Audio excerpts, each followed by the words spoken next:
અમદાવાદ શહેરના નવરંગપુરા વિસ્તારમાં આવેલા હઠીસિંગ વિઝ્યુઅલ આર્ટ સેન્ટર ખાતે લેન્ડસ્કેપ કેરળ અંતર્ગત એક વિશેષ ચિત્ર પ્રદર્શનનું આયોજન કરવામાં આવ્યું છે.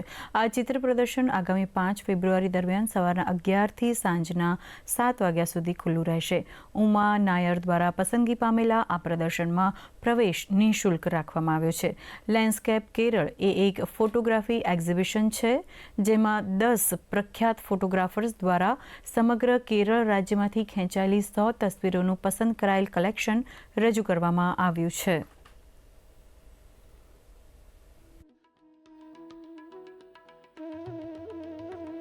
इस एग्जीबिशन में हम ये देखेंगे कि ब्लैक एंड व्हाइट फोटोग्राफ्स भी है, रंग वाले नहीं. जब हम रंग को देखते हैं, रंग हमें ये बोलता है कि कंट्रास्ट देखो रंगों में, मगर जब हम एक ब्लैक एंड व्हाइट फोटोग्राफ देखते हैं, जो हम मोनोक्रोम बोलते हैं, फिर हम कॉम्पोजिशन को देखते हैं. तो हमें ये देखना है कि कहानी और कथा के बहुत सारे रंग हैं और हमारे देश में ये खूबसूरती है कि हर राज्य का अपना सुंदरता है.